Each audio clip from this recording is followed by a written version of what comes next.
comunicación y que se ha plasmado en su carrera de comunicación, en su licenciatura de comunicación durante mucho tiempo.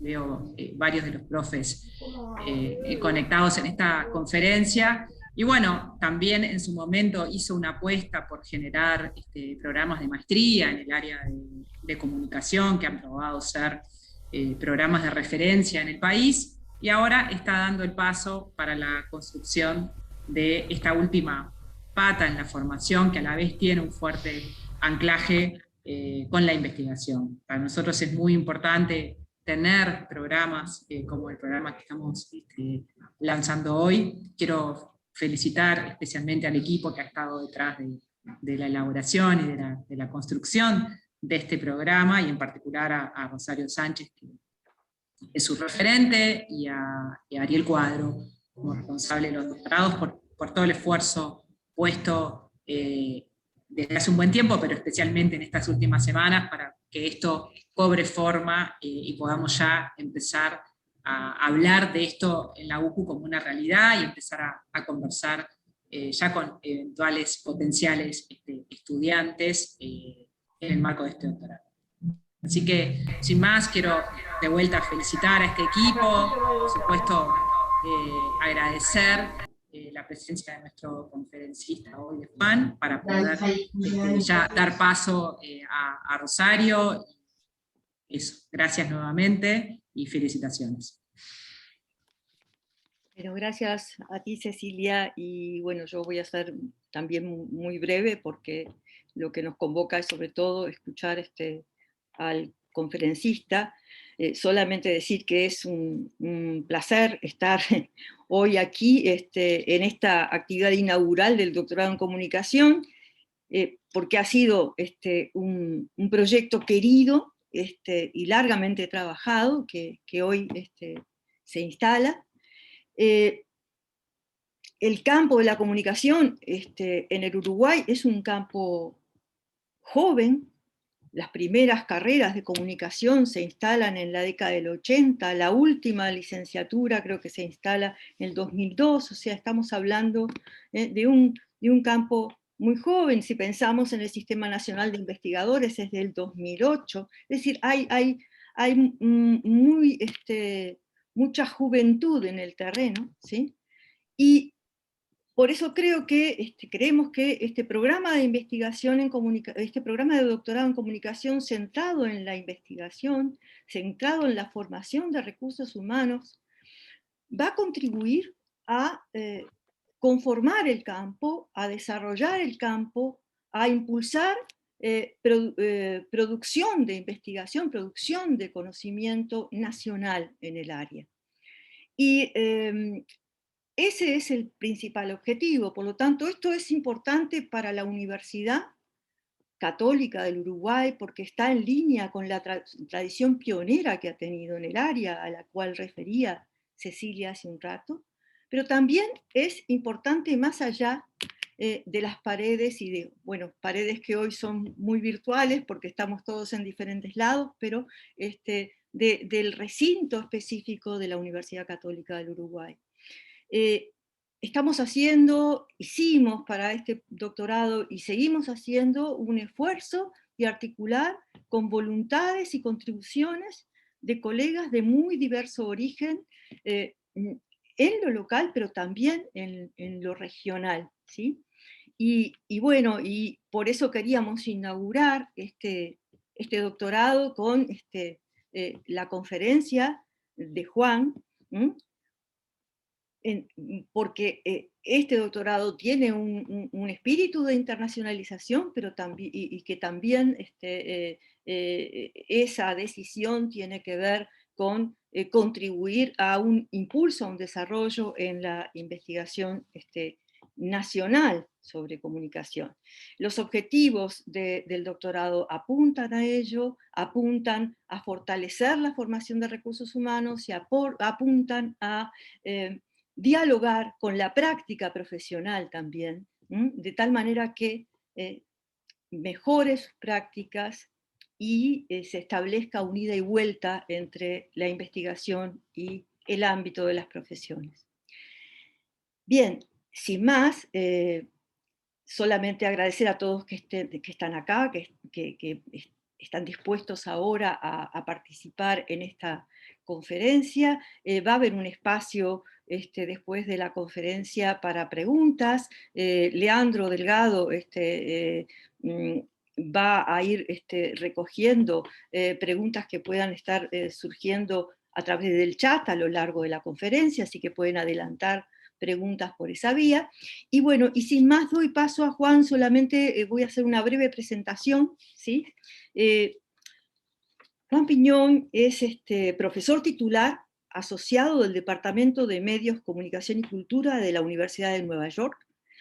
Hizo sus estudios de doctorado en estudios de medios en la Universidad de Texas, donde se especializó en la televisión hispana en los Estados Unidos. Su maestría en Ciencias de la Comunicación es de la Universidad Iberoamericana de México. Y además, Juan Piñón tiene experiencia de trabajo como productor en televisión, como coordinador, como gerente de programación, en un canal regional, y también fue director del Centro de Medios del Tecnológico de Monterrey de la Ciudad de México. Sus intereses académicos están en el ámbito de las dinámicas de corporaciones de medios latinoamericanas en su intersección con el modo de producción de los medios latinos de los Estados Unidos. Es además integrante del Observatorio Iberoamericano de Ficción Televisiva, o VITEL, ámbito que compartimos, y ha publicado en diversas revistas. No voy a abundar en esto porque, bueno, los tiempos son acotados y te escuchamos, Juan, cuando quieras, ¿sí? Primero que nada, muchísimas gracias por la invitación a Cecilia Rosell y a Rosario Sánchez. Es un honor estar aquí y una felicidad ver que se abre este programa de doctorado, que sé que por el que has trabajado ya desde hace tiempo. Es un gran sueño y les agradezco la presencia a todos. Y pues mi objetivo ahora es un poco dar una revisión de algunas de las posibilidades que se abren en el momento en que la industria mediática, en particular la industria de televisión, le ha apostado a esta nueva forma de distribución de contenidos, de los famosos OTT o Video on Demand, que claramente han alcanzado una visibilidad enorme a través de grandes corporaciones como Netflix, Hulu, Amazon y muchas otras a nivel nacional o local. La irrupción de estas corporaciones realmente ha llamado la atención porque estos nos llevó a repensar la forma en que los contenidos o la oferta televisiva se organiza, se distribuye, se concibe y se produce. Y no es que fuera un fenómeno nuevo, simplemente el éxito de esta modalidad básicamente ha llevado como a repensar toda la estructura, no solo en televisión, pensamos en general de medios, sobre algo que ha venido pasando desde ya hace 3 décadas, pero que ahora es muy evidente las consecuencias. Es por ello que voy a hacer una revisión que no se detiene solo en lo que sería el video on demand o los servicios de VOD, sino las implicaciones de en qué ambiente o en qué ecología mediática esto es posible. Y como pensadores de la comunicación de los medios, el tipo de vías para pensarse la televisión o los medios en tiempos contemporáneos, que la nueva modalidad digital nos provee. Bueno, habiendo dicho esto, iniciaré. Voy a lo mejor traigo una revisión. No es comprensiva, pero trato de generar un panorama amplio. Si voy rápido me dicen, porque es mucho que ver.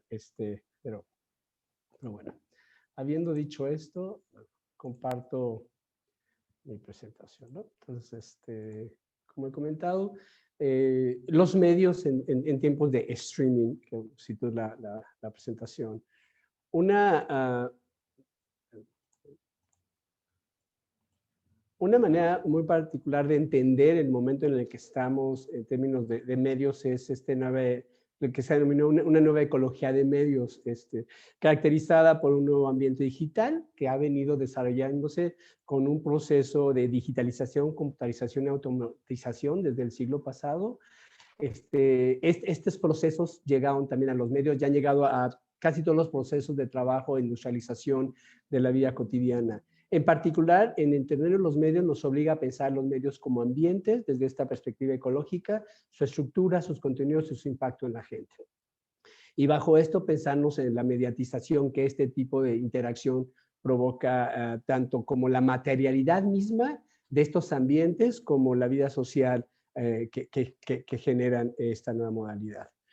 En este sentido, lo primero que querría decir que bajo esta idea de la ecología mediática digitalizada, computarizada en la que estamos viviendo, hay que pensarse rápidamente sobre qué es la tecnología. Y claramente muchos de ustedes ven que en el sentido común o lo que parecería muy evidente lleva a la gente a pensar, o nos lleva a pensar que la tecnología nos está cambiando, ¿no? Lo cual claramente está anclado en lo que parece un sentido común, pero que básicamente es una idea de un determinismo tecnológico, como lo llama Raymond Williams, o tecnología sintomática. Ambas expresiones básicamente responsabilizan a la tecnología como la provocadora del cambio social. Ya sea a través de la investigación y el desarrollo que crean nuevas sociedades o a través de una invención que accidentalmente cambia la sociedad. Evidentemente la idea es repensarse esto y bajo esta idea de este determinismo tecnológico pareciera que el futuro nos está llegando gracias a este desarrollo tecnológico. La idea sería como alejarnos de este discurso, pues muestra a los dispositivos mediáticos como una fuerza que está fuera de las dinámicas sociales, una fuerza capaz de trascender la historia y presentada como naturalmente irreversible y nueva. En esa predicción, espectadores conectados con capacidades, condiciones de conexión universal, minimiza las reales barreras existentes en términos del orden social. Bueno, lo primero es una especie como de advertencia. Hay que tratar de evitar esta idea de la tecnología como la que nos está cambiando, y es una idea muy en boga gracias al nuevo ambiente digitalizado, computarizado en el que estamos viviendo. Raymond Williams nos recuerda que básicamente la tecnología es producto de un desarrollo histórico-social y que los descubrimientos tienen una intención, que el proceso de descubrimiento no es accidental ni es independiente, que la ciencia y la tecnología se desarrollan con una intención muy clara de necesidades sociales o de una movilidad de desarrollo industrial que está dado y que es promovido por ciertos grupos de poder que quieren o que funcione un sistema como está funcionando. Está anclado a prácticas sociales y muchas veces resuelve ciertas necesidades, pero estas necesidades son muy particulares del grupo de poder que decide que las necesidades son valorables, vamos a decir que son valorables. O sea, la tecnología podría resolver cualquier necesidad, pero la necesidad tiene que ser valorada en el contexto social. Entonces, no habría que caer en la tendencia de que la tecnología está cambiando, ¿no? El Internet fue creado con un propósito muy evidente y ahora nos beneficiamos de él, pero todo lo que ha seguido ha tenido una raíz dentro de un proceso social e histórico, ¿no? En este sentido, remarcar la idea de Arjuna Padurai sobre la imaginación. Él dice la imagen, lo imaginado y lo imaginario. Estos tres términos nos llevan directo a algo crítico en nuevos procesos culturales globales. La imaginación como práctica social. No es más fantasía simple, no es un escape, no es un pasatiempo de las élites, no es pura contemplación. La imaginación se ha convertido en un cambio organizado de prácticas culturales, una forma de trabajo y una forma de negociación entre el sitio de la agencia y sus posibilidades definidas en el contexto global. ¿Por qué regreso a Padurai en este sentido de la imaginación como práctica social? Porque en el terreno en el que estamos nos permite explicar lo que son las visiones de futuro. La historia de las tecnologías de información están llenas de estas visiones. Estas visiones están creadas por ciertos grupos y sirven a ciertos agentes para ciertos propósitos. Es así que ya desde los 60s, en los 70s, el futuro ya estaba siendo imaginado y propuesto. Este futuro, que a lo mejor alguna vez, no sé si ustedes vieron los supersónicos o las caricaturas, estas cosas que ahora usamos ya están imaginadas desde entonces. Ya había una decisión de moverse para allá y está representado, de hecho, en la cultura popular. Una parte de esta imaginación siempre ha sido la idea de las audiencias conectadas. Unas audiencias conectadas en diferentes sitios del globo terráqueo que nos permiten romper barreras de tiempo y espacio. Y es así que llegamos a la sala, a la venta del marketing de la sala en la que ahora vivimos, que fue imaginada con anterioridad, no es un accidente, ¿no? Lo importante de esta imaginación es que estamos hablando de una imaginación que está operada bajo una industria y un mercado que está pugnando por nuevos consumidores o por nuevas audiencias.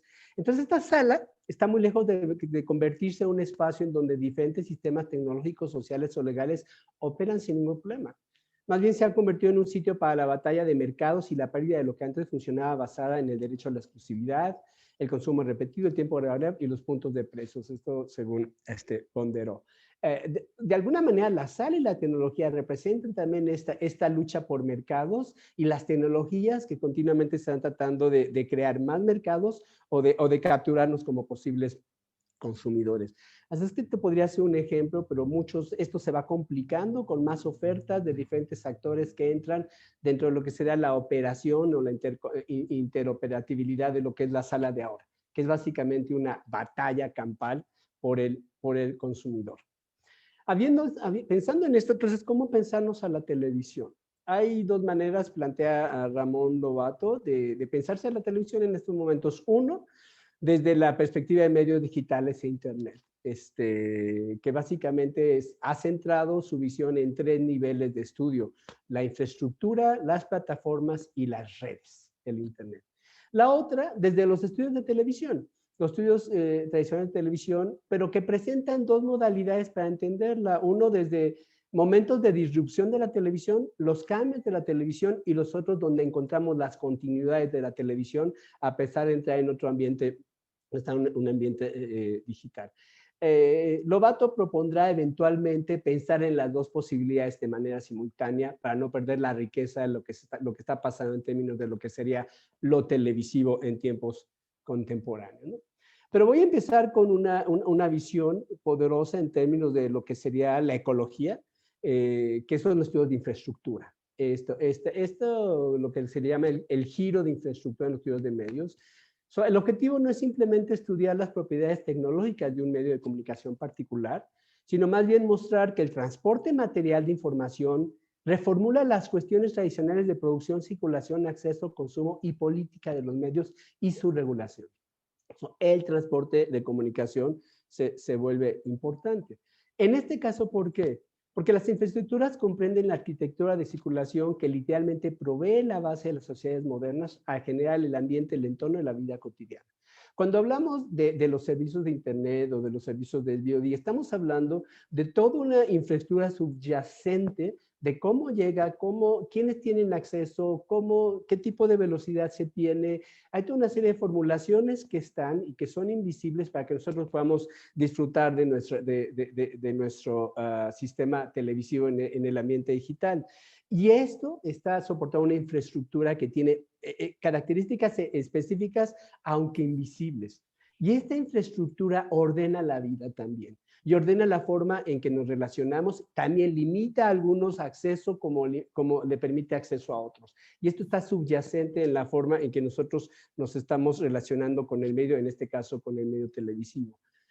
Las infraestructuras están constituidas de redes que facilitan el flujo de mercancías o ideas y que permiten su intercambio en el espacio. Como formas físicas, ellas moldean la naturaleza de las redes, su velocidad y su dirección de su movimiento, sus temporalidades y su falibilidad, ¿no? Como el caso de los datos de información que corren a través de grandes cables submarinos que conectan Estados Unidos con Europa, en donde se da el más importante intercambio de datos a nivel global, o los cables submarinos que llevan todas las bases de datos que unen al mundo bajo ciertas corporaciones, bajo ciertos gobiernos y ciertas áreas, en donde si estos cables sufren algún tipo de desperfecto, evidentemente la consecuencia sería global o transnacional por menor medida, ¿no? En el caso de las infraestructuras digitales de medios, el acercamiento adquiere mayor relevancia, pues tras haber interrumpido muchos sectores de la vida social, política y económica, muchas de las plataformas digitales más utilizadas parecen funcionar ahora como infraestructuras. Ahorita iré hacia allá. Algunas de las grandes corporaciones que empezaron con una lógica de plataforma ahora se han convertido realmente en corporaciones de infraestructura con consecuencias, ¿no? no es solo cómo se mueve el contenido en el sistema, sino cómo este se ve afectado en el proceso de distribución. La infraestructura en sí misma es también una construcción discursiva, diría Nikolai Starobinsky. Y en la infraestructura estamos hablando de los servidores, de los cables, de los edificios, de las torres que mantienen todo este nuevo soporte de intercambio digital. La entrada del sector de computación como distribuidores de medios ahora y como proveedores de contenido. Aquí estoy haciendo perfectamente referencia a que en la lógica donde había un sector de medios, que eran las compañías de medios, que estaba protegida por regulaciones porque no otro tipo de corporación entrara, se ha venido diluyendo. Las empresas de telecomunicación han entrado a la lógica de medios y ahora las empresas del software y digitales. Ellas se han convertido como distribuidoras de medios, por de hecho mismo como Google, Facebook, Netflix, Amazon, etcétera. Con el surgimiento de estos nuevos actores dominantes que son de hecho los participantes en la infraestructura misma que sostiene la red de televisión. Este es un dato importante. Estas corporaciones como Amazon o como Facebook o como Google, ellas mismas no solo son corporaciones en términos de una plataforma que ofrece un servicio, ellas se han convertido en las propias generadoras de una infraestructura para la vida social. Ellas proveen infraestructura, ¿no? La televisión de TV por Internet como un espacio de oportunidades y de obstáculos para sus participantes íntimamente relacionado con su grado de participación en la propia infraestructura de la red. Si ven la posición de Amazon, una de las más importantes corporaciones de infraestructura a nivel global, y el cómo ellos pueden abrir negocios en particular, vamos a decir, servicios de lo que sea lo televisivo, ahorita redundaré en lo que es lo televisivo, es gracias a que Amazon mismo es dueño de una gran parte de la infraestructura sobre lo que lo digital corre a nivel mundial. Ellos son dueños de los cables, de los servidores y de las posibilidades de que estas señales televisivas circulen nacional y globalmente, ¿no? En este panorama de infraestructura claramente hay un componente de desigualdad y de poder. Las infraestructuras digitales están marcadas por el encuentro postcolonial, diría Awin Oraha y Paula Chabacaltri. Ellas denuncian cómo en su escala global internacional, esta está íntimamente relacionada con la dominación material imperial del imperio. Son instrumentos de vigilancia, guerra y control, están marcadas por historias de desigualdad, de un capitalismo fracturado y se han convertido en un sustento de globalización neoliberal. Claramente, la propuesta de las autoras tiene que ver con relación postcolonial del norte con el sur y la forma en que la infraestructura refleja muy crudamente esta relación. Moviéndonos de la idea de la infraestructura, que permite los ambientes en donde nos podemos mover para acceder a los medios, hay un elemento que ha evolucionado, como ya venía comentando, en donde ciertas corporaciones de plataformas se han convertido en corporaciones de infraestructura. Claramente visible a nivel global es Google, Facebook, Amazon y Tencent, que comenzaron como plataformas con objetivos y áreas de operación específicas y ahora parecen funcionar como infraestructuras vitales en el mundo en general. Se da lo que Anna Helmond llama la plataformización. La plataformización es un modelo económico infraestructural dominante en la red digital ahora. Hay una descentralización de las funciones de la plataforma y una recentralización de la platform ready desde sitios de redes sociales a plataformas de redes sociales. Abre sitios web habilitando su programabilidad con una interfaz de software, un APA para terceros. Eso es muy importante. La plataformización ha sido como una especie de evolución de las posibilidades que la infraestructura le da a ciertas corporaciones con efectos muy reales. Porque las plataformas como tales se manejan bajo un tipo de política e ideología inherente a la propia manera en que se conciben y se desarrollan. La plataforma es el término de da forma a la política de información, donde buscan protección para facilitar la expresión del usuario, pero también buscan responsabilidad limitada para lo que dicen estos usuarios. El discurso populista a veces como plataformas desde las que se puede hablar, el discurso de marketing es de como plataformas de oportunidad. Las plataformas están diseñadas de una manera en que evaden la responsabilidad de la corporación, de lo que sucede en ella, y se ven como dice, como un espacio para que la gente se comunique, hable, pero al mismo tiempo evaden la responsabilidad legal de qué esto significa, con consecuencias que han sido más evidentes en los últimos años, pero se inscriben dentro de esta idea libertaria de que son espacios de oportunidad. De la misma manera, este ecosistema de plataforma viene con un conjunto específico de normas y valores inscritos en su arquitectura, codificados en políticas de datos, algoritmos y modelos comerciales. Inscrito en el ecosistema corporativo hay un conjunto de valores libertarios donde los individuos tienen la responsabilidad primordial de organizar sus propias vidas en comunidades autoseleccionadas con pocas obligaciones hacia la colectividad organizada por el Estado. ¿Por qué esto es importante? Porque bajo esta ecología, las plataformas y la nueva forma en que nos comunicamos, hay una especie de alejarse de un objetivo de responsabilidad social, de un objetivo de responsabilidad tanto del Estado como la corporación con la sociedad, en donde se privilegia la idea del individuo y su libertad, con consecuencias también importantes. Algunos de los autores le llaman como este momento del capitalismo tardío de la posmodernidad, en donde se empieza a destruir como una especie de contrato social hacia ciertas obligaciones en este terreno. Un ejemplo de ello es que el ideal de la infraestructura moderna se está desapareciendo. La historia de los recursos informativos en red puede verse como la transformación de un modelo de infraestructura de monopolio tradicional en un modelo de infraestructura desregulado, privatizado y fragmentado, podríamos decir de plataforma, que prevalece hoy en muchos sectores. Las plataformas pueden alcanzar escalas enormes, coexistir con las infraestructuras y en algunos casos competir e incluso suplantarlas. El problema de esto es que está alejado de este tipo de idea del Estado y de salvaguarda, vamos a decir, de la cohesión, de la armonía de la sociedad, sino son básicamente entidades claramente buscando un lucro y en donde la idea de la libertad del individuo como posible consumidor es básicamente lo que reina sus lógicas, ¿no? Adelantándome, de alguna manera hay una doble articulación presente, cómo se manejan las plataformas. El objetivo de las empresas es recopilar datos personales de los usuarios y determina las propiedades técnicas de las plataformas, cómo los recopilan, lo que a su vez da forma a la forma en que organizan la comunicación entre los usuarios. O sea, esta cosa que es interesante, el negocio está en los datos y la forma en que se establece, cómo se pueden recuperar los datos es lo que da pie a la forma en que los usuarios se relacionan entre sí, justamente con el propósito de dar más datos a la corporación. Clásico ejemplo, las redes sociales, Facebook, Instagram, Twitter, que son básicamente, que se manejan bajo esta lógica.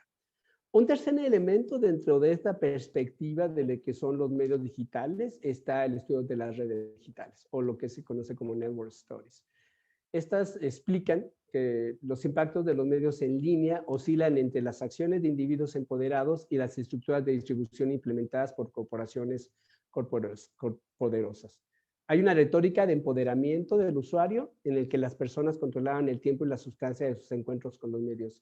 Esta simple noción de empoderamiento es una ilusión. Los autores Angela Wu, Harsh Taneka y Philip Webster dicen básicamente bajo su estudio que toda esta idea de marketing libertaria con la que se manejan las redes básicamente es una ilusión.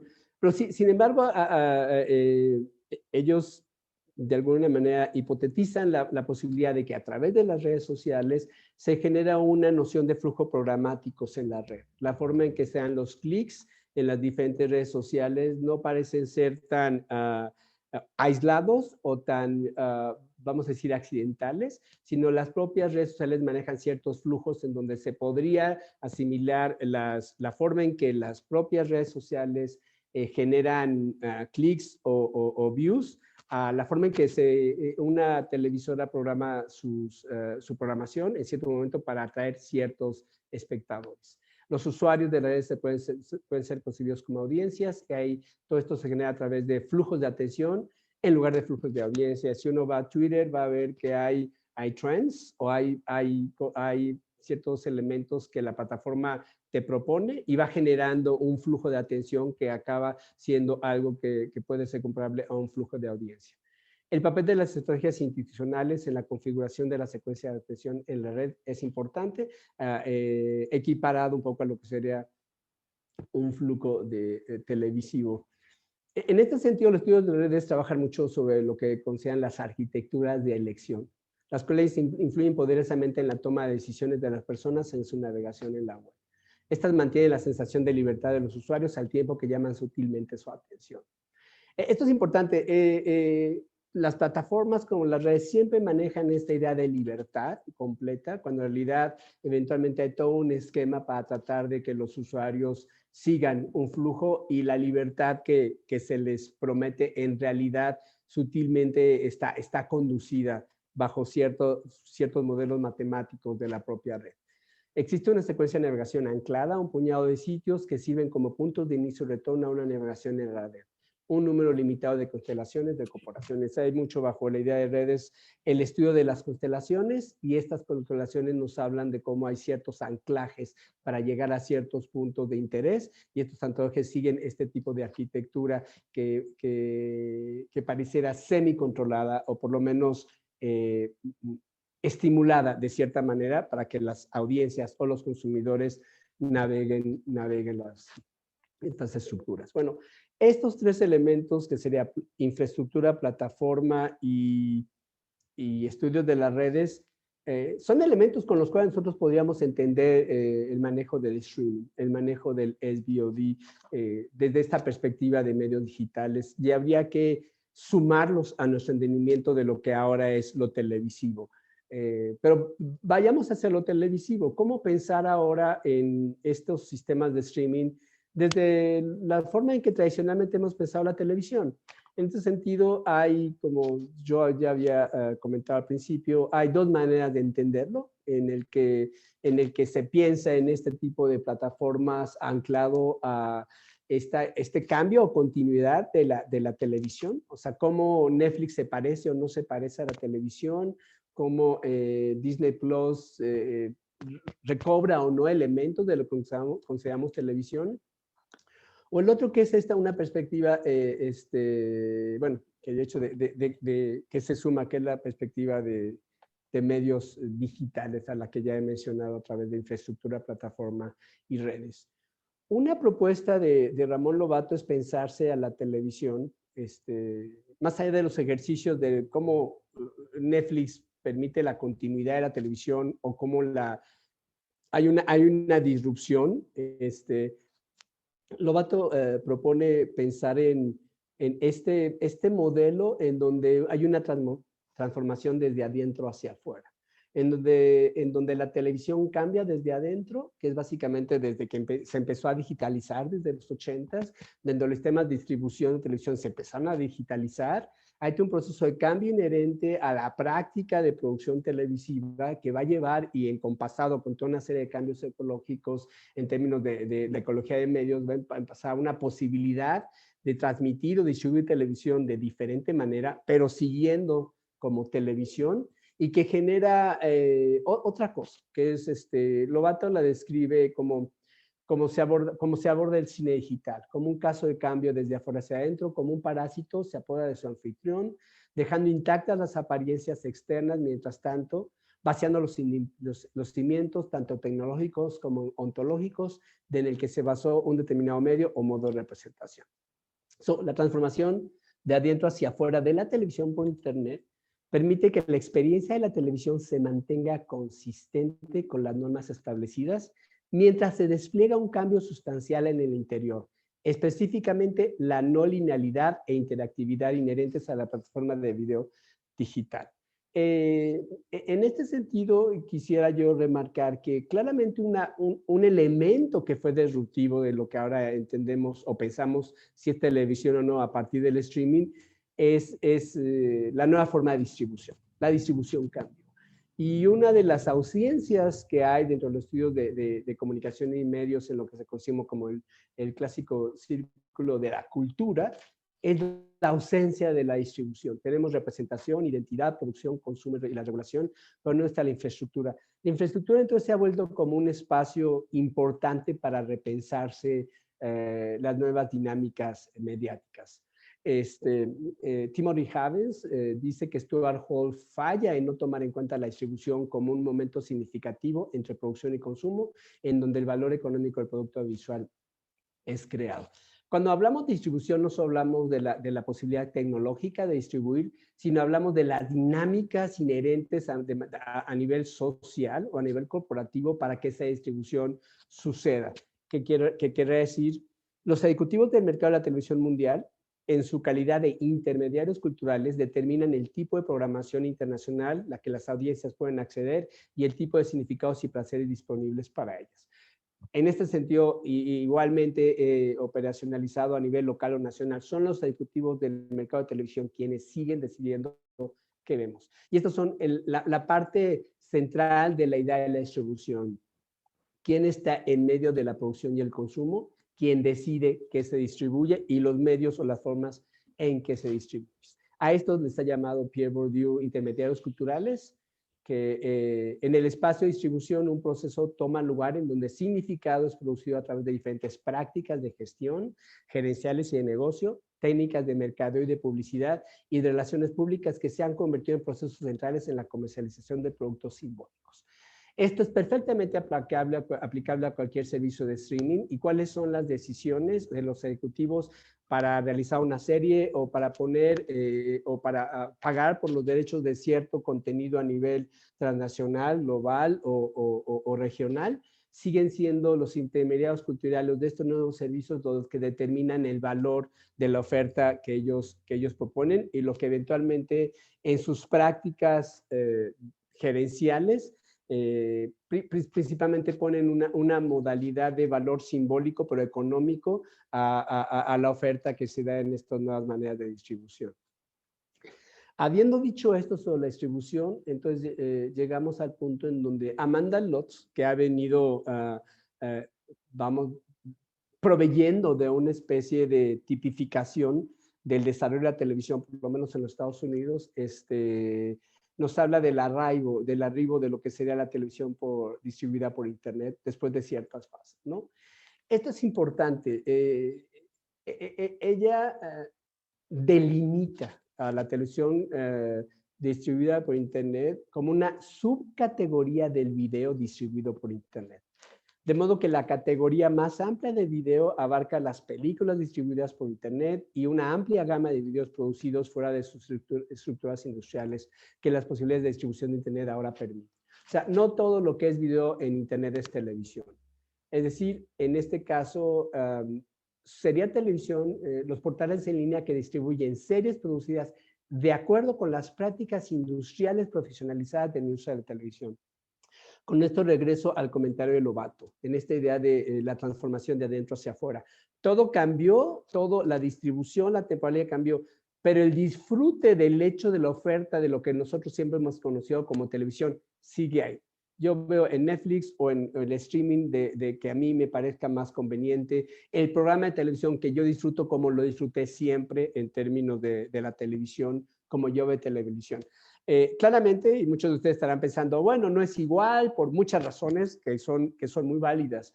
Entonces estamos hablando en una coexistencia, y hablé un poquito más de esto, de cómo esta nueva manera de ver televisión a través del streaming claramente tiene un tipo de impacto y de consecuencia, pero que se puede llamar televisión porque las series que se producen dentro de estos formatos siguen estando ligadas a las prácticas institucionales de los profesionales de la televisión, no de los profesionales del Internet.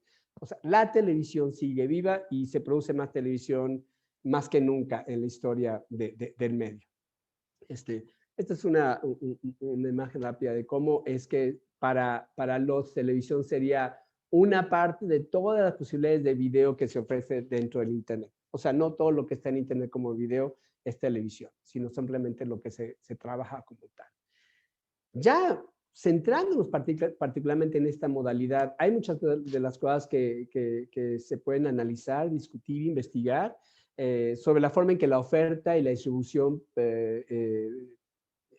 dentro del streaming impacta la forma en que nosotros conseguimos la televisión, desde la concepción del catálogo, la función del algoritmo en esta relación, la colección de datos o data mining, las audiencias y la forma en que lo ven, las redes sociales y los servicios, cómo esto afecta a la producción nacional o internacional, el tipo de regulaciones y el tipo de flujos transnacionales.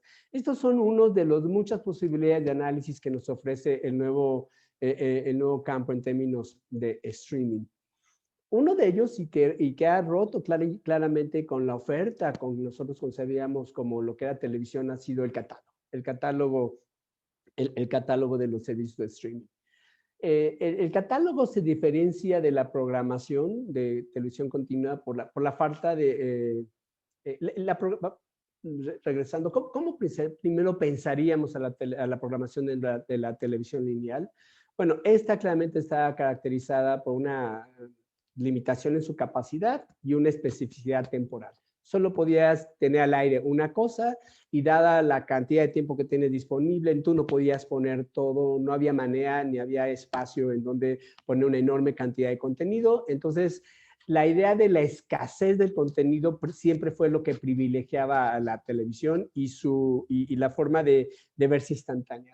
Hay escasez de contenido y hay que ver lo que está en la tele, por así decirlo. Esto nos llevó a una experiencia a la que se denomina como mirar la televisión. Y muchas veces mirar la televisión, como Raymond Flores lo señala, era más acerca del flow de la programación de televisión que de cierto programa en particular. Uno veía la tele, uno no veía un programa, veía la televisión. Claramente en este modelo, la manera en que sustituía este flow de contenidos, como bien lo comenta Raymond Williams, es porque estaba basado en una programación donde la publicidad era parte de este flow. Entonces, ver comerciales era parte de ver televisión y esto sostenía el medio. Todo esto claramente en los servicios digitales de streaming está totalmente fuera. La limitación de tiempo, la limitación de espacio, no existe como tal, y lo voy a poner entrecomillado porque pues sí hay una limitación, pero no por lo menos como la televisión la tenía. En el caso de los servicios de streaming, su estrategia está basada en una estrategia de audiencia, a quién quieren llegar, y la estrategia de adquisición de contenido ligado a la audiencia a la que quieren llegar. Esta estrategia está muy ligada en cómo focalizar a esa audiencia a través de cierto tipo de tweaks en los catálogos o en el algoritmo y la importancia de la marca del canal, que está un poco ligada a lo que tradicionalmente es la marca de canal o el branding de cualquier canal de televisión. Pues la focalización de la audiencia tiene un elemento importante en donde los algoritmos entran y forman parte de todo este aparato en donde los algoritmos permiten establecer rutas de descubrimiento que solo son para ciertas audiencias que están siguiendo cierto tipo de patrones de consumo, por así llamarlo. Tenemos así entonces un catálogo que, como diría Ramón Lobato, emula un poco una noción como performativa, en donde Netflix siempre se ha llamado o se ha dicho como un medio digital, pero en sus relaciones públicas en general se nombra o se llama como una televisión, como un medio, pero que al mismo tiempo la lógica de su catálogo, la forma en que lo vemos, parece más bien como cintas de cine. O sea, Netflix, como en este caso Netflix, porque Netflix ha llamado mucho la atención por la visibilidad global que tiene, pero como cualquier otro tipo de catálogo, hay una performatividad para poder atraer a los tipos de clientes o a los tipos de, a los consumidores que se está buscando.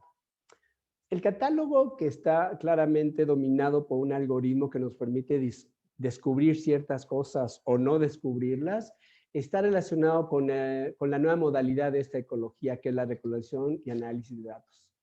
Así como el ambiente mediático crece y se hace más complejo, con las audiencias cada vez más fragmentadas y empoderadas, y con una creciente variedad de tecnologías y plataformas a su disposición, las organizaciones de medios de manera más creciente están volteando al Big Data y a los algoritmos para ayudar con efectividad a navegar este panorama complejo. La recolección y análisis de datos no solo es parte de lo que somos el streaming, sino las redes sociales, la plataformización en general de la industria está muy ligada a la matemática del algoritmo, lo cual trae también sus propias consecuencias. Una de ellas, desde la teoría crítica, es lo que sería un colonialismo de datos, ¿no? Hay como crítica a lo que es la recolección de datos, una recolección de datos que se ve como natural en el contexto del flujo de la vida cotidiana. Se normaliza el que las corporaciones exploten los datos que producen los individuos a través de sus interacciones de la vida cotidiana. Esta normalización está anclada en una racionalidad extractiva, en donde básicamente se piensa que los datos están ahí, se producen y uno los puede recoger, que emula mucho claramente las dinámicas del colonialismo, en donde los datos están ahí para ser tomados y los toma uno, la ventaja de que básicamente la gente lo permite, como si no hubiera manera de evitar esta extracción. Lo cual hace todo esto problemático es que claramente la gente está involucrada a través de lo que hablaba de la plataformización y cómo permiten que la gente pueda usar datos y al mismo tiempo define la forma en que se datifica la plataforma con las relaciones que la gente usa en la plataforma. Ellos mismos están produciendo los datos que la propia empresa está buscando y de los cuales va a usufructuar. El problema y un poco de lo que Nick Aldrich y Ulises Mejía nos plantean es las corporaciones preeminentemente que están enfocadas y que pueden hacer este tipo de operaciones son del occidente. O sea, hay una dependencia y hay claramente una visibilidad enorme de corporaciones tanto norteamericanas como europeas, y en este caso, claro, chinas y japonesas, que tienen un dominio sobre este tipo de lógicas computacionales, en donde en esta perspectiva postcolonial el sur no tiene esta, o por lo menos no ha tenido esta capacidad de poder recolectar los datos como lo hacen las corporaciones extractoras de datos, como hemos mencionado, Google, Facebook, Amazon, etcétera, etcétera, etcétera, en donde las redes sociales tienen un importante papel.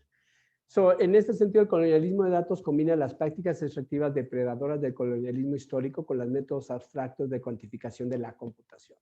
Comprender el Big Data del sur global significa comprender la dependencia actual del capitalismo de este nuevo tipo de apropiación que funciona en todos los puntos del espacio donde personas o cosas están conectadas en las infraestructuras de conexión actuales, en donde las propias infraestructuras también son dominadas por cierto tipo de corporaciones, y con ello regresamos a la idea de imperio e infraestructura y la crítica que se da sobre esta dependencia continuará. Bueno, la recolección de datos tienen un impacto claro en el caso del streaming en dos áreas fundamentales, en muchas, pero en particular yo voy a mencionar dos. Uno, la producción, y otro, el consumo.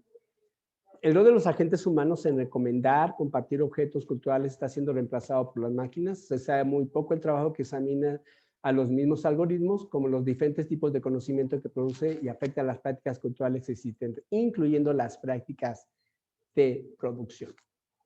Regresando a la producción y pensando en televisión, dos de las funciones primarias de los algoritmos son que predicen la demanda y por ello sirven como posibles creadores de contenido.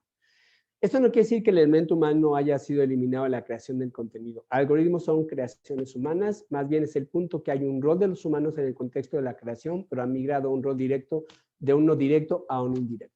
Los algoritmos dan el pie de qué es lo que se debería producir de acuerdo a una posible predicción.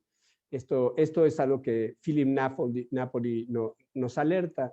Bajo esta ruta, Timothy Havens hace análisis de la creación del primer programa de Netflix, que es House of Cards, y plantea la forma en que el algoritmo sirvió a la creación de esto que se convirtió en un éxito, pero él hace una crítica fuerte en donde él reconoce que los algoritmos dieron a la compañía una serie de inputs de lo que la gente podría ver, pero que el programa ya estaba realizado. O sea, los algoritmos no crearon el programa. Este es un programa ya decidido, ya hecho. Simplemente hay una apuesta de Netflix al programa porque de alguna manera está acorde a lo que la información que la empresa tiene de lo que podría ser exitoso. Pero esto es muy importante.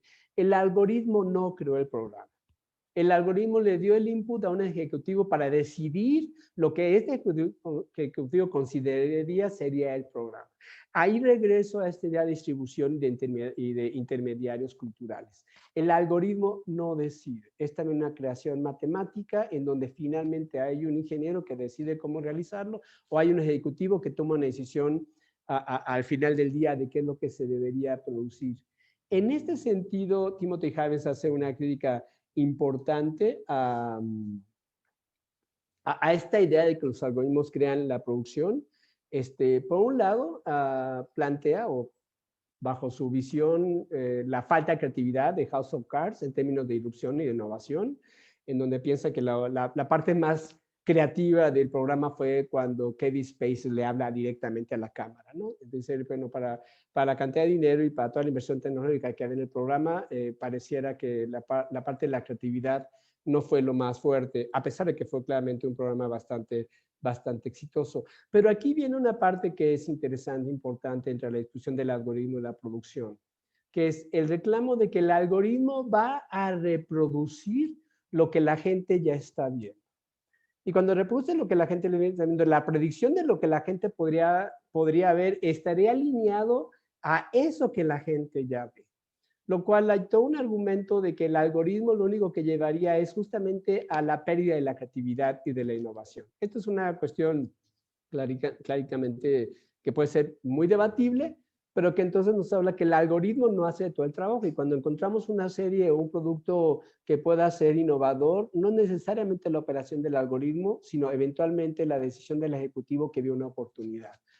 Porque el algoritmo lo que nos estaría dando es lo establecido de lo que ya se ve y la línea de la posibilidad de lo que ya está, no de lo que podría ser, ¿no?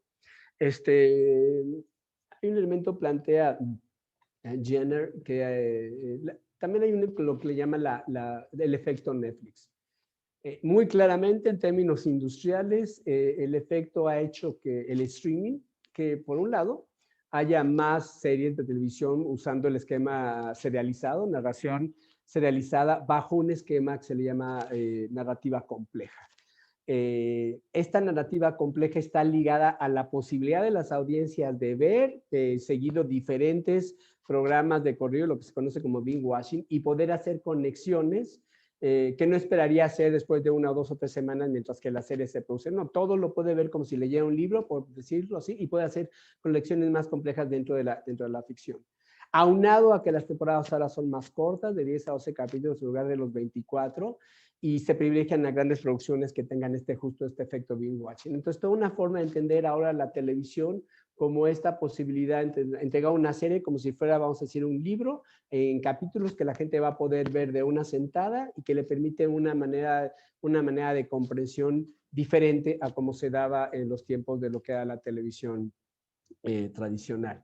Y por otro lado, las series, al no haber publicidad, pues básicamente se manejan bajo el branding o el product placement dentro de las series de manera muy sutil. Y aquí el planteamiento por Jenner es interesante, donde plantea que el flujo televisivo que planteaba Raymond Williams, donde los comerciales estaban en un flujo con los contenidos de televisión, en este flujo de mirar televisión, parecía reproducirse en esta integración de las marcas y del product placement dentro de las series ahora de streaming, en donde tú ves por 10 horas no sé cuántas horas vean ustedes en binge watching, pero muchos jóvenes lo hacen, una serie, y todas las marcas están ahí, y tú acabas viendo todos los comerciales incluidos en la trama, y con la finalidad que tiene el publicista de dónde va a quedar la marca dentro de lo que es la serie. Básicamente acabas siguiendo un tipo de flujo televisivo que recuerda al flujo televisivo que la televisión tenía y del que ya hablaba Raymond Williams. Y para cerrar, bueno, hablaremos de los algoritmos y la recepción, y muy rápidamente, los algoritmos han permitido el consumo televisivo entre el streaming, que las televisoras pierdan el control sobre el momento del consumo. Ahí está la oferta y es la audiencia quien decide en qué momento y cuánto va a haber. El espectador se siente empoderado y toma el control. Hay un menú para elegir, concebido en esta circunstancia como una acción racional, que yo pensaría más bien como una acción de transacción de mercado o de consumidor, y la oferta está guiada por las sugerencias del algoritmo. El consumidor raramente accede a toda la oferta, sino una ventana restringida ligada a su historial del consumo. En este sentido, el hecho que un algoritmo te pueda definir o no lo que tú quieras ver, entra un momento en donde podríamos llamar de lo que algunos investigadores de la Universidad de Costa Rica llamaban como una domesticación mutua entre el algoritmo y el consumidor. Finalmente, el consumidor o la audiencia no es un ente pasivo y tiene un nivel de agencia, ¿no? En este sentido dicen, hay una domesticación que entienden como un proceso cíclico. Los algoritmos participan en la creación y mantenimiento de la cultura contemporánea, es decir, las formas particulares de vida que expresan ciertos significados y valores, no solo en el arte y el aprendizaje, sino también en instituciones y comportamiento. Pero por otro lado, los algoritmos no funcionan completamente solos, necesitan ser implementados culturalmente a medida que se incorporan a la vida diaria. Por lo tanto, es necesario tener en cuenta no solo cómo los algoritmos dan forma a la cultura, sino cómo los algoritmos son cultura en sí mismos. Y en este sentido, los autores proponen toda una serie de relación con los algoritmos donde el usuario personifica su participación en la plataforma, integra cierta posibilidad de contenidos en el contexto de rituales que le son sociales o individuales de acuerdo a sus posibilidades de vida, resiste ciertas cosas que la plataforma le obliga, hay cierto nivel de resistencia o convierte ciertas prácticas para su conveniencia. La audiencia no es pasiva y puede eventualmente domesticar hasta cierto punto al algoritmo. Y cerraré con esta idea del binge watching. La televisión había sido concebida siempre como la caja idiota o como... ahora la televisión, bajo este esquema de binge watching y la recuperación de la idea de un texto narrativo más complejo, se está definiendo dentro del esquema del streaming como un consumo de alta cultura. La práctica de binge watching implica no solo el deseo de los espectadores de tener autonomía para programar cuando quieren ver, sino también el deseo de tener texto puro que no sea parte distintiva del flujo televisivo. El diseño televisivo para prácticas de consumo de binge watching parecen estar ligados a las estrategias más complejas de la narración, colocándolas en un contexto de alta cultura. Estrategias de prácticas individualizadas y de autoprogramación en televisión como lógica de un capitalismo postmoderno. Entonces, el binge watching ya no es leído como este elemento de pérdida de tiempo, sino como este elemento que ver una serie en binge watching parecería en términos culturales ya ser visto como haber leído un libro de una gran novela que te da un tipo de estatus, ¿no? En este contexto, claramente las redes sociales tienen un factor importantísimo. La gente sigue compartiendo a través de las redes sociales, discute lo que ve, aunque ya no es en el tiempo real como era en televisión, pero sigue siendo un momento real en donde las corporaciones y las redes sociales permiten toda una serie de intercambio y de comentarios, lo que se llama el water cooler de la conversación. La gente tuitea, comparte en Twitter y prácticamente los jóvenes tienen una dinámica muy anclada en cómo compartir cuáles son sus gustos y sus placeres en ver televisión.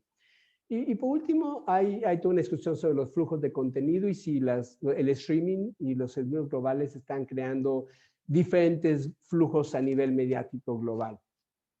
Esta discusión tendría que ver con esta idea de que eventualmente había un dominio de ciertos países sobre el globo terráqueo en términos de un flujo que se llamaba one way o una calle solo de ida. Y pareciera que Netflix o Amazon o Disney podría abrir la posibilidad de que hubiera una audiencia más cosmopolita en términos de cómo se ven estos tipos de contenidos. No, en este sentido, habría que acercarse más a entender cómo está conformado el catálogo a nivel transnacional, lo que llamaría Lobato diferentes catálogos con diferentes, no es un solo catálogo, sino son lo que llama catálogos temporalmente diferenciados porque cambian constantemente y que también son espacialmente diferenciados porque los usuarios en diferentes países experimentan diferentes rangos de contenido. Es más preciso, según Lobato, hablar de una serie de servicios nacionales ligados por una arquitectura de plataforma común. Por último, decir, el catálogo no es la audiencia y los catálogos diferenciados en países tienen vamos a decir, algo que es común, tal vez ligado, definido por el algoritmo, que es en mucho la oferta de la casa distribuidora, en este caso las grandes corporaciones de streaming, siempre viene en el algoritmo a ser mucho más visible. Entonces la oferta, que en este caso sea norteamericana, británica, europea o del este de Asia, prevalece en estos servicios sobre las ofertas nacionales. Y la forma en que el algoritmo ofrece la plataforma, a pesar de que uno pueda tener acceso a otro tipo de contenidos, el algoritmo privilegia básicamente cierto tipo de cierto tipo de contenidos. Hay toda una pelea desde Europa de que el algoritmo privilegie lo europeo cuando la plataforma está en Europa, como pudiera ser que el algoritmo privilegie lo latinoamericano, si está en Latinoamérica, pero esta es toda una discusión y que tiene que ver con la regulación y la forma en que esto se pueda o no entender basado en las legislaciones nacionales, en donde hay ciertas cuotas de lo nacional que en este caso el servicio de streaming debe ofrecer o no, dependiendo de la legislación. Pero ahí el problema de la legislación es que aunque la cuota esté, vamos a decir, cumplida, el algoritmo no necesariamente le da la visibilidad. Entonces, cuota y porcentaje no significa visibilidad en términos de lo que el catálogo te presenta. Bueno, perdón, creo que corrí un poco. Muchísimas gracias. Me traté de avanzar lo más rápido porque muchas de estas cosas requieren muchísimo más análisis del que yo pudiera haber ofrecido y requieren muchas rutas de investigación, de las cuales sería difícil ser comprensivo, pero la idea solamente es como abrir a toda una serie de posibilidades desde la economía política, lo digital, los flujos mediáticos globales. Quise decir, hay un terreno muy fértil para el estudio y el entendimiento de la nueva ecología de medios a partir de lo que podríamos considerar lo televisivo. Gracias. Muchas gracias, Juan. Muy rico y interesante todo tu planteo. Creo que efectivamente en una inauguración de un programa de doctorado hay varias carreteras que dejaste abiertas, a las que además podríamos sumar otras capas, ¿no? Por ejemplo, capas que tengan que ver con la textualidad de esos productos televisivos que están en Netflix, que son otra línea de Netflix y otras plataformas, ¿verdad? Pero creo que ha sido muy, muy interesante, nos has dejado seguramente muchas preguntas, creo que este es el momento de las preguntas que la audiencia pueda hacer. No sé, Leandro, si hay alguna... Alguien pregunta en el chat si pueden, si no, intervenir y levantar la mano, pero alguien pregunta, Federico Prado, si ya se tienen datos de las pruebas de Netflix en Francia sobre su canal lineal para poder captar una audiencia de mayor edad. Y lo otro que se puede adelantar de los proyectos de voz de las cadenas públicas como RTV o no sé cuál era, o BBC. Si tienen... Bueno, rápidamente comentar, muy claramente estamos en una ecología y en una que tiene una negociación con el mercado, ¿no? Lo que en Francia hicieron al abrir un canal de Netflix básicamente operando vía como televisión, está muy ligado a estos servicios de bundle de cable que también están digitalizados y plataformizados, ¿no? Netflix es muy, muy celoso de sus datos, es un problema, ¿no? No ofrecen datos. No sabría, Federico, si ya hay datos afuera, para serte franco, no los tengo yo, pero esto me lleva así a subrayar, las plataformas se han convertido en cajas negras, no dan datos. Y esto es claramente un grave problema para los investigadores, ¿no? Pero también es una especie de aviso. ¿Por qué no se puede ser transparente? Claro, ellos se conciben como empresas, no se conciben como medios, no, dentro de su regulación no se encuentran reguladas como los medios. Eso es parte de toda la gran discusión de lo que es la diferencia entre la plataforma y el medio. Y es una pelea, evidentemente, que va a ser la pelea. La hemos visto en el terreno de la información. Claramente, ahorita las grandes corporaciones como Facebook, en términos de la información, no necesariamente la televisión, pero en términos de la información, trata de ser reguladas. Y ahí estamos en un campo, vamos a decir, complicado o complejo, más por llamarlo, de cómo regular estas, ¿no? Pero este es el parte en donde un sector que tiene un tipo de entendimiento de regulación, que es el sector de cómputo digital, está entrando en un sector que tiene otro tipo de lógica, es el sector de medios. Y el resultado es esto, no hay datos, ¿no? Y esto Y eso es claramente, es un problema, pero también es una señal de este problema intersectorial que está pasando en términos de medios y otras industrias, sectores industriales y su lógica en términos de regulación. Otra pregunta también de Federico es ¿cómo impacta el mundo? Pueden hablar, si quieren levantar la mano y hablar directamente. ¿Cómo impacta el mundo de los medios tradicionales y el anuncio de Disney de cerrar 300 señales de TV lineal? Y mira, muy interesante porque Disney es un caso muy interesante porque Disney es una corporación mediática. Es la única corporación mediática que se ha querido levantar y enfrentar a las grandes corporaciones digitales o de telecomunicaciones, ¿no? Compró a Fox, a 20th Century Fox, compró a Lucas, compró a Pixar, compró a Marvel.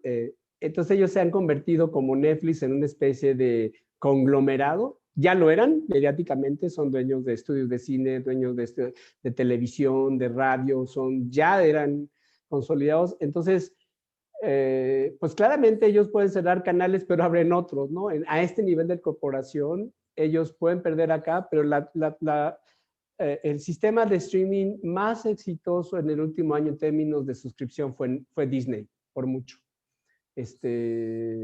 Entonces, pues esto es un poco complejo, Federico, porque ellos mismos, en este caso, son parte ya de estas lógicas, ¿no? Y básicamente es lo que las corporaciones televisivas han entendido que tienen que hacer para sobrevivir. La televisión básicamente se está cambiando, vamos a decir, de ambiente o de ecología, o están teniendo que hacer justamente la transición, ¿no? Unas con mayor éxito, otras con menor éxito. Obviamente los recursos importan y Disney es una corporación gigantesca, ¿no? Y lo está pudiendo hacer gracias en parte a ello. Ahora, el dinero no lo es todo, aunque parecería una tontería decirlo, pero hay que entender cuál es el negocio en el que estás. Eso es importante.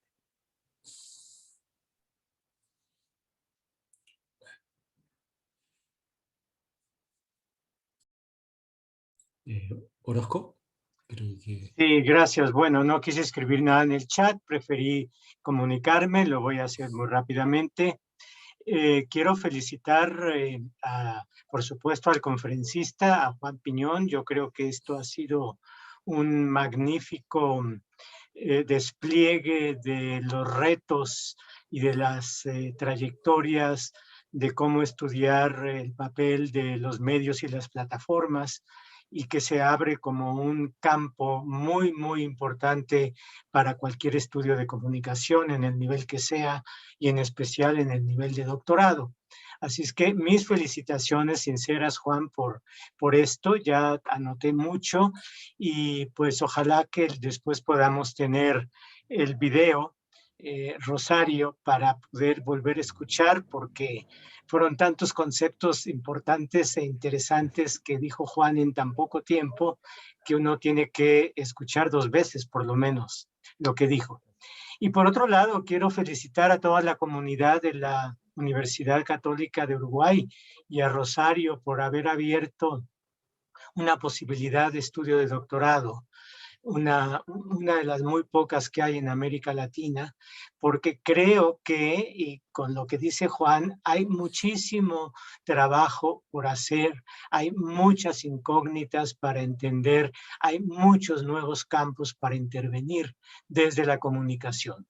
Y yo creo que solamente con una capacitación doctoral es posible empezar a transformar todo lo que estas algoritmos y extracciones de información y reconversiones nos están planteando los nuevos medios y los medios existentes. Así es de que simplemente no voy a empezar una discusión ni nada ahora, quiero felicitar. Y me da muchísimo gusto ver que hay una nueva opción de doctorado en América Latina y que la presentación de Juan abre muchísimas opciones posibles y un panorama para poder guiarse a través de él en estos estudios doctorales. Y gracias por la posibilidad de decirles esto. Muchas gracias, Memo. Gracias. Rosario.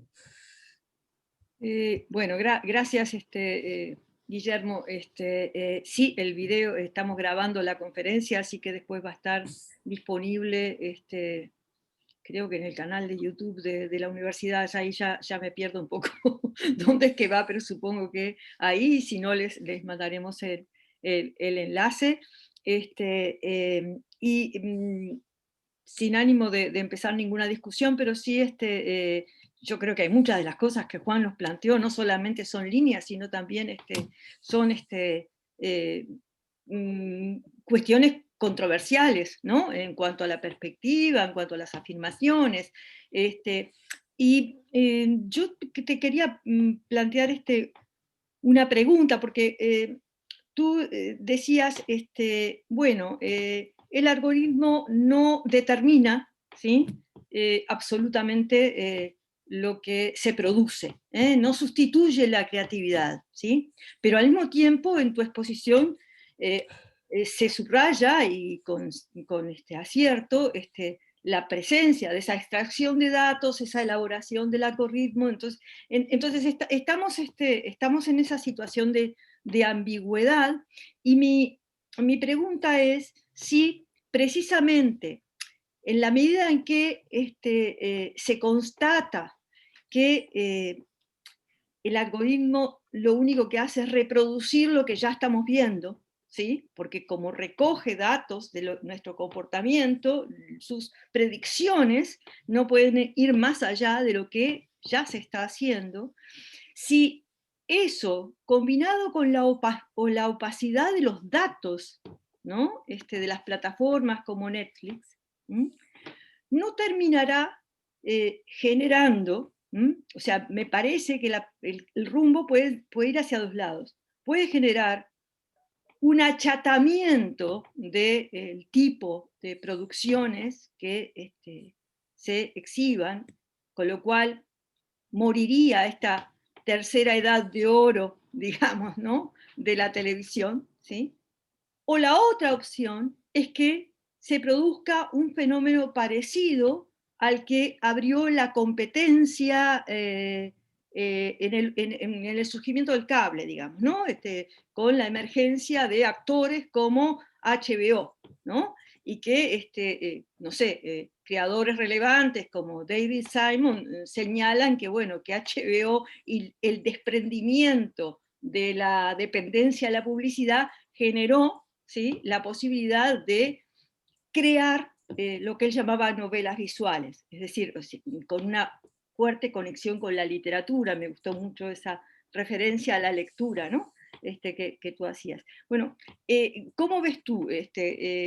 ¿Puede generar esto un aumento de la creatividad, una exacerbación de la competencia entre plataformas que mejore la innovación, o lo ves más bien tendiendo a este achatamiento, finalización de la edad de oro?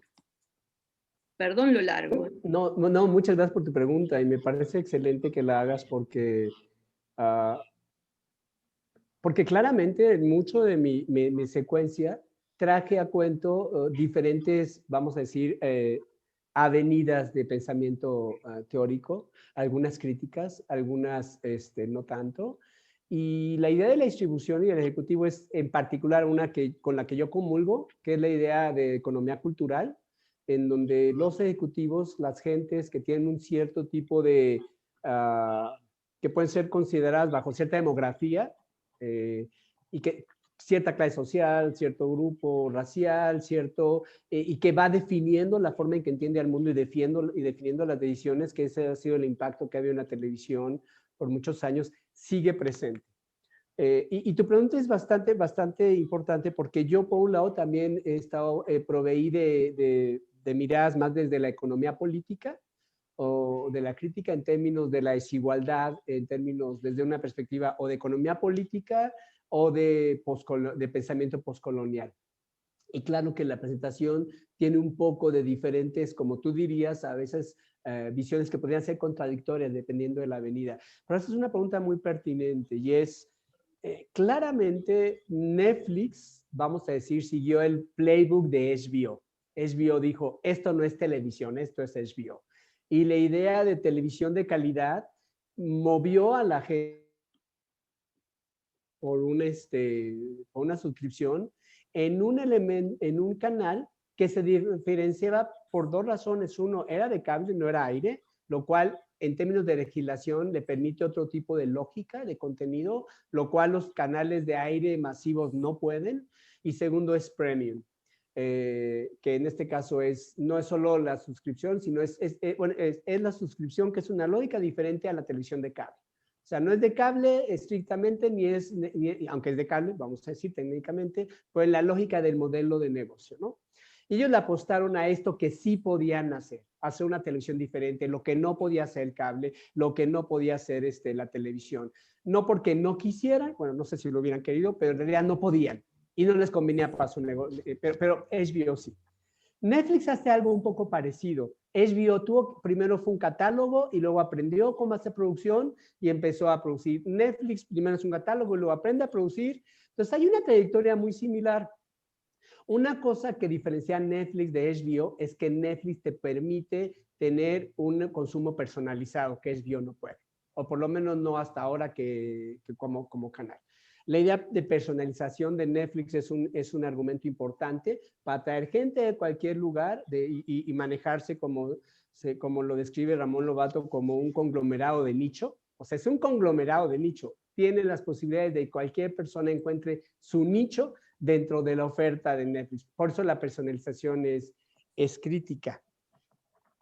Habiendo dicho esto, para Netflix sigue siendo importante generar marca, como también lo era para HBO, y tener series que puedan realmente traer audiencias. En este sentido de calidad y un poco a la manera de HBO, claramente hay un empuje para hacer ciertas, vamos a decir, narrativas arriesgadas, para tomarse licencias.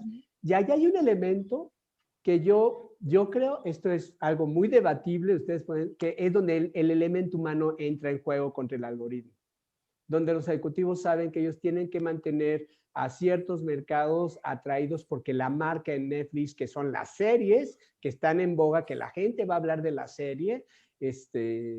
No sé, últimamente estoy viendo mucho sobre Élite, en algún momento sobre, bueno, en fin, en algún momento histórico están oyendo sobre una serie, o bueno, viniendo en el caso de México, la serie Luis Miguel. O sea, Netflix entiende que hay series que puedan atraer a sus audiencias y no estoy seguro, obviamente porque no tengo el dato, de que el algoritmo necesariamente les haya prescrito eso.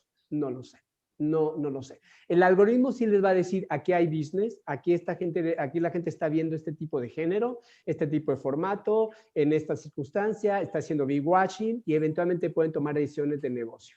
Por la idea de mantener la marca, se acerca más a lo que tú planteas, Rosario. Las compañías van a tratar de mantener la marca a través de un tipo de serie que atraiga público que quiera pagar por ellas, que en mucho sí se parece a la lógica que claramente tenía las televisiones premium y que han tenido, ¿no? El branding tiene una lógica similar, por así decirlo. Gracias. Federico. Hola, buenas tardes. No sé si me escuchan bien. Bueno, sí. Agradecer a la Facu por a saludar a algunos profes que veo por ahí. Es un tema que particularmente me apasiona y Juan realmente me ha ilustrado muchas cosas más que algunos datos que no tenía. Mi pregunta va un poco también por el lado que estoy recabando mucha información, sobre todo de la academia. Creo que esto viene más desde la academia que desde de la parte técnica o de los análisis, porque justamente me encuentro en el diseño y la realización de un canal público que va a transmitirse vía soporte digital online, por los costos que eso incluye y el cambio en el paradigma de costos para poder tener un canal de televisión y la globalización de medios que lo hiperlocal lo ha dejado de lado totalmente, entonces hay una necesidad de la audiencia de tener sus cosas locales, de ver pero dentro de lo global. Pero mi pregunta iba a una actualidad muy reciente que quería ver qué opinión tenías con respecto a esto que estamos viviendo y que supuestamente estamos saliendo, todavía no, que es el COVID. Una es lo que han dicho muchos, de que todo lo que venía dándose con lo del COVID se adelantó 5 años, en tiempos reales de medios digitales y lo otro. ¿Y cómo tomó y cómo toma, si hay alguna información, algún dato, la industria broadcast, que para los que más o menos diferenciamos, broadcast, cable, aire, hay como una especie de elite, el broadcast va por un lado. Cuando todos los broadcasters, CNN y todo eso, se tuvieron que ir a la casa, que nosotros los que a veces vemos algún youtuber o Twitch, transmitían en mejor calidad que los broadcasts. Entonces como que los dejaron en una especie de limbo técnico. Ahí, ¿cómo tomó la industria gruesa encontrarse con que sus anchorman, sus presentadores de noticias se veían peor en esas transmisiones que un guacho de 14 años contándote un jueguito de League of Legends, que se veía mejor? Si hay algún dato de cómo se tomó, porque yo vi que hay una mejora, después hubo una mejora progresiva en la calidad, pero como que los agarró desprovisto y parecían unos monstruos, pobres, sin maquillaje, sin las luces del estudio, y los otros pibes salían mucho mejor. No sé si la industria tomó nota de que se estaban quedando atrás, porque también veo mucho de que la industria de ese elite de broadcast sigue discriminando en cierta medida los generadores de contenidos en plataformas como YouTube o Twitch o esas cosas, como que todavía no los aceptan como pares, y tenemos, por ejemplo, de gente de Twitch que tiene 2, 3 millones de audiencia en vivo, que no tendría un prime time hoy en día en Estados Unidos o en Europa, que son las mecas. No sé qué opinión, perdón si fui medio confuso. No, me parece interesante tu pregunta, que tal vez estoy muy, obviamente, mediado. Yo viví el COVID en Nueva York, o sea, yo ahí estuve. Lo que te podría decir es cierto, la televisión la agarró desprevenida y de repente sí veías algunos conductores en su casa que armaron, pero no solo ellos, todos los profesores armamos nuestro pequeño set para poder dar clases, todo el mundo se tuvo que poner creativo para poner la luz y el set y el librero y todo, ¿no? Algo, no te podría responder sobre datos sobre ese momento que tú llamas, donde básicamente la televisión se dio cuenta que sus propios conductores a lo mejor no estaban tan preparados, pero lo que sí pensaría, o por lo menos lo que a mí me tocó ver, es que la mayoría de los programas en vivo de la televisión, particularmente noticias o variedades, no se detuvieron. O sea, ya no, salvo los deportivos, eso sí, los deportes fue el peor año de su industria. Pero las noticias, por un tiempo, en medio de la crisis, seguían siendo desde el estudio, hasta que de repente tuvieron que empezar a cerrar. Entonces, mi experiencia, tal vez me equivoco, Federico, es que el desfase no fue tan crudo para ellos, porque ellos fueron considerados como trabajadores esenciales, porque la información tenía que seguir. Claro, en el caso de CNN, varios de sus conductores de CNN se enfermaron de COVID porque estaban yendo a CNN, acabaron en sus casas y hasta el caso particular de Cuomo, el hermano del gobernador, ahorita se me olvida el nombre, él estuvo transmitiendo desde su casa enfermo. Estaba enfermo de COVID y seguía la transmisión. Entonces, no, a lo mejor, no, yo sé que no te respondo, tal vez porque no tengo el dato sobre esa investigación, pero en parte también porque también hubo un desfasamiento. Empezaron a cerrar programas de variedades, siguieron, y algunos tuvieron que cerrar, pero no todos. No sé cuál es la experiencia en Uruguay, pero particularmente en estos tipos de programas en vivo, en todos los países que yo sé, hubo muchos infectados de COVID, justamente porque no pararon. Particularmente te diría, noticias no paró, en estudio hasta que empezaron a enviarlos a su casa, no inmediatamente, y programas de variedad en general no se detuvieron. Lo demás básicamente se detuvo, ¿no? Pero bueno, haces un comentario interesante en el sentido de que pues nos agarró desprevenido a todos y todos empezamos a transmitir como pudimos y hasta los profesores, no sé, que tuvieran buena o mala banda ancha, sufrieron de esto, ¿no? Entonces, básicamente, yo creo que todo el mundo fue comprensivo, pero claramente ahí hay una interesante pregunta que habría que investigar. Muchas gracias. Si no hay más preguntas, queda Juliana para hacer la pregunta allí. Si alguien tiene más preguntas, sería interesante que levantaran la mano ahora para formularlas todas, o si no, terminamos con Juliana. Hola, hola Juan, hola Guillermo, hola Rosario. Nada, sumarme a las felicitaciones de la conferencia y de este inicio de estudios doctorales en Uruguay. Son pocos, como decía Guillermo. Hola a todas y todos. Yo tengo como tres pequeñas invitaciones a que amplíes la reflexión, Juan. La primera que me parece súper interesante es esta de las lógicas extractivistas del mercado que señalabas versus la agencia de las audiencias, ¿no? También señalabas esta idea de, claro, el catálogo no es la audiencia, ¿no? La audiencia está más allá del catálogo. Y pensaba, mientras te escuchaba, si de alguna manera esta lógica extractivista también tiene que ver, también tiene un vínculo con esos estudios de audiencia a profundidad que se hacían en la televisión anterior, ¿no? La del broadcast, la del narrowcast. Esa sería como la primera, considerando que hoy, digamos, el riesgo es lo vertiginoso a la que, digamos, lo vertiginoso de cómo se movilizan los datos, ¿no? Esa era como una primera.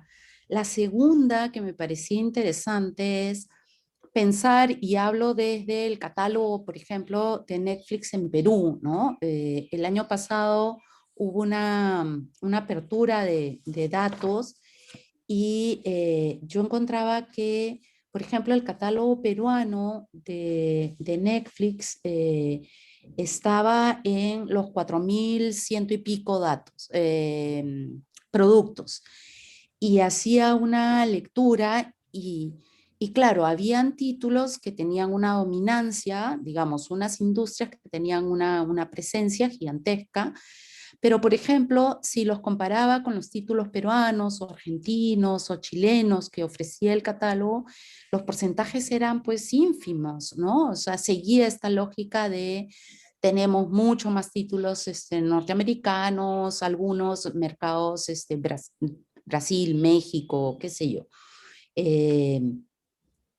Y entonces pensaba en cuáles son estas nuevas identidades, digamos, que se están movilizando en estas nuevas formas de ver televisión, ¿no? O sea, si aplica esta lógica de lo local versus lo global, o sea, qué localidades son las que se están poniendo en escena.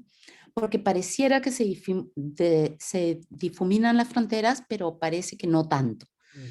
Y finalmente, la tercera reflexión que te invitaría a hacer es, a mí me llama mucho la atención cómo en el caso de Netflix ha empezado a reproducir esta lógica de los estrenos semanales, ¿no? En algunas producciones, Netflix vuelve ya no a este consumo de te pongo toda la temporada y tú dosificas, sino empezar a fidelizar, digamos, o a convertir también el consumo de Netflix en determinadas formas de ritual, ¿no? Con Luis Miguel la serie, con algunas otras producciones, pues se estrena un episodio por semana y no tienes más. Y si quieres tener más, tienes que esperar, ¿no? Un determinado tiempo para poder hacer este consumo al que inicialmente o por el que inicialmente Netflix había apostado. Esas serían como mis tres invitaciones. Toma la que quieras. Nada, agradecer de nuevo a la Universidad del Uruguay, a Rosario, por la invitación y nada, agradecerte a ti, Juan. No, gracias, Julie. Preguntas muy interesantes. Tal vez te juntaría las dos primeras preguntas en términos de redes sociales, identidad. por un lado, las redes sociales se han convertido como en este espacio en donde las plataformas de streaming pueden encontrar lo que los broadcasters encontraban con estudios de recepción a través de las cartas. Ellos pueden ya en tiempo real ver lo que la gente dice, opina en Twitter, en Facebook, y básicamente las redes sociales se han vuelto un acompañamiento del ejercicio del streaming de cualquier gran portal, importantísimo. Los propios portales generan toda una estrategia de promoción y de mantener a las audiencias pendientes de eso para cuando la serie sale y las audiencias lo discutan. Y esto es algo muy interesante porque lo que pasa es que las audiencias ahí están en su libertad y en su agencia, le están dando datos a las acciones. Le están dando muchos datos, no solo con el consumo a través del uso de sus plataformas, sino a través de todas las plataformas que ellos usan para seguir estas lógicas de consumo, ¿no? Pero algo que me parece importante en esta lógica, que es esta idea extractivista o esta idea de las redes sociales como una plataforma con esta doble articulación, donde la modalidad del consumo establecido por la corporación y al mismo tiempo se define a través de lo que la gente dice en esa modalidad de consumo, sino por la cuestión de la identidad. Y ahí lo planteas muy interesante. Las identidades que se forjan en las redes sociales, o sea, la búsqueda de la identidad propia a través de mi conversación se entrecruza con mi consumo también televisivo de una manera importante. Existía, pero de manera mucho más privada, o en lo público, pero un público que mediatizado, como plantea Martín Barbero, y su expresión de la cultura popular, el mercado, la casa, el trabajo. Aquí se da a través de la red social. Entonces, tú pones algo que es muy interesante, la forma en que la gente quiere ser reconocida en términos de identidad, se ve reflejada a partir de la discusión sobre lo que en el streaming están viendo. Ahí hay una copla interesante, digna claramente de una investigación más allá de lo que yo te pueda conversar, pero claramente hay estudios que plantean esta noción donde la recepción y la identidad se convierten en esta fórmula que se hace publicitaria hacia afuera. ¿Qué es lo que la gente lee de lo que tú opinas? Y cómo quieres ser reconocido en tu opinión a partir de las redes sociales. Y la última pregunta que creo que es de la internacionalización. Hay dos cosas como importantes. Claramente el catálogo a nivel nacional a través del mundo va a estar delimitado en parte por lo que pueda ser deseable por la población en ese país, vamos a decir, ¿no? Entonces hay contenidos deseables para la población tanto local como regional, además de lo que sería, vamos a decir, el clásico cantidad de contenido que le llaman originales de Netflix, ya sea que sea producido por ellos o que tengan el acuerdo original de su distribución. Pero aquí hay una pregunta interesante. Joseph Strauckhorst, que es uno de los más importantes pensadores en términos de flujos transnacionales, él plantea que se está dando una visión, una audiencia más cosmopolita. Ya hace toda una serie de estudios donde demuestra que la gente está viendo más cosas de otros países, cuando regularmente la gente veía algo más nacional. Yo concuerdo, pero con mi limitación. Y en parte, para mí, la limitación es justamente la gente que ve la plataforma. O sea, ya la gente que tiene acceso a este tipo de streaming, a Netflix, ya de entrada estamos hablando de gente que tiene un cierto nivel social y un tipo de acceso. Y siempre los cosmopolitas tradicionalmente han venido de clases medias altas, y es la gente en general, vamos a decir, la población más en general, tal vez de clases medias y medias bajas, la que siempre ha estado más apegada a lo nacional, pensando en cuestión de ficción. Entonces, lo masivo de lo nacional no se daba en las clases altas. O sea, desde que yo me acuerdo, ver telenovelas cuando yo era chico, para las clases altas era una pérdida de tiempo, o tú decirlo era como una especie de ponerte tú la flor escarlata, vamos a decir, ¿no? Siempre ha estado más ligado a lo popular, ¿no? Y Netflix tiene este elemento que no lo veo yo todavía masivo, lo cual puede ser muy debatible, porque alguien compra una suscripción y la comparte con el primo, el amigo y no sé cuánta gente más, ¿no? Pero sí hay limitaciones de infraestructura, sí hay limitaciones de infraestructura reales, sí hay limitaciones de pagos reales, lo cual circunscribe y tal vez despoja, tal vez, déjame subrayar, a lo masivo de Netflix. Y si ustedes pueden ver en cualquier servicio de streaming, estamos hablando de porcentajes del 10, 15 o 20% de la población. Me explico, que tienen estas suscripciones. 30%, 40%, me estoy viendo alto, ¿no? No son lo masivo. Entonces, si la gente ve más en Netflix lo transnacional, probablemente se ligan las dos cosas. Una condición de clase que ya tenía una posibilidad de idea cosmopolita. Esto es una hipótesis mía.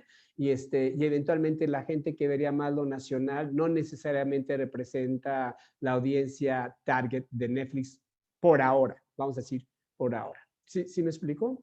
Entonces, todavía ahí el veredicto para mí se requiere todavía a lo mejor un poco de mayor complejidad, ¿no? Muchas gracias. No sé si hay más preguntas. Si no, Rosario, ¿quieres decir algo? No, creo que no hay más preguntas y bueno, ya hemos abusado del tiempo de todos, llevamos 1 hora y media. Ya sé que algunos de nosotros somos entusiastas de seguir conversando de estos temas y podríamos seguir de largo. A mí me quedó picando esto de, la gente en las redes. Bueno, la gente que conversa en las redes no es la gente, ¿no? Yo creo que la conversación cotidiana sigue siendo más importante, la vieja conversación, las viejas renarraciones de las historias que se consumen incluso en las plataformas, es más potente que lo que aparece en las redes.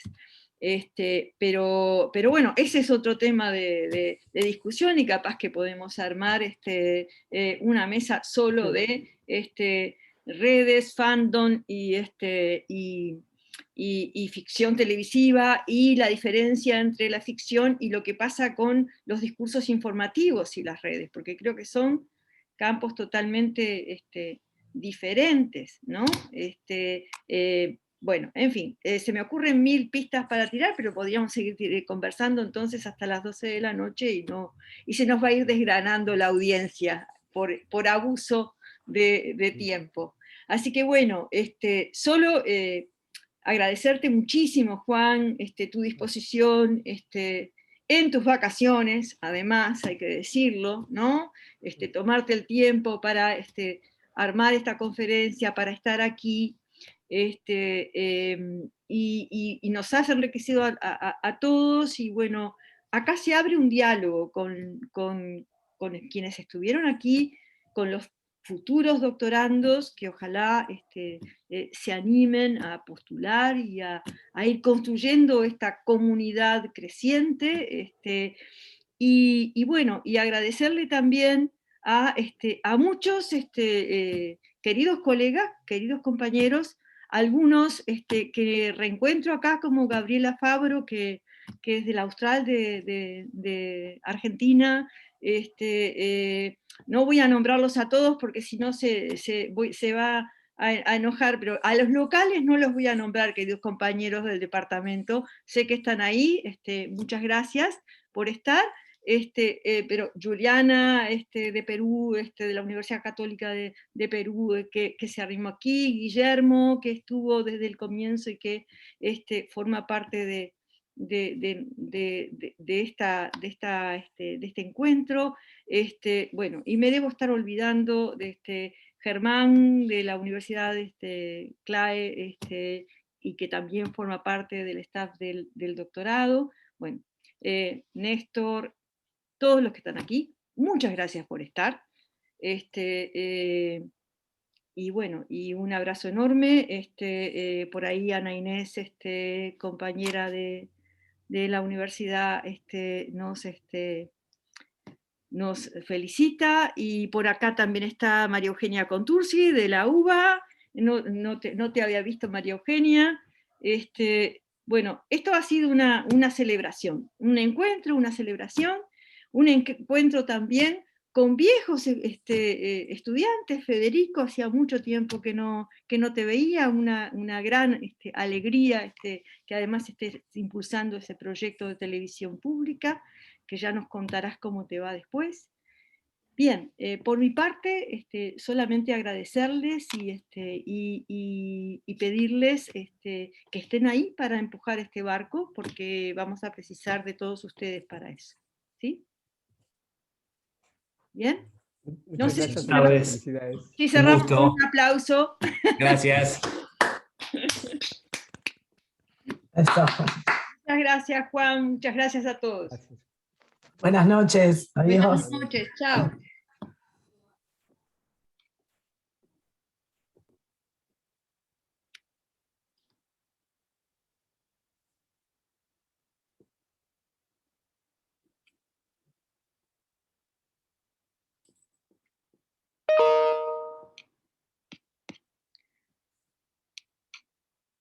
Bueno, Juan, que disfrutes tus vacaciones. Seguimos Gracias. conversando, ¿sí? Sí, claro que sí. Gracias, Estuvo gracias muy bueno. Leandro. No sé si estoy muy apresurado, yo iba volando y siento que eso eventualmente vende mérito de la especificidad de ciertos temas, pero básicamente quería como abrir posibilidades y muchas cosas que pueden ser muy de discusión, claramente, ¿no? Hay mucho, seguramente muchos se quedan con la idea de que había más o cosas más que decir de ciertas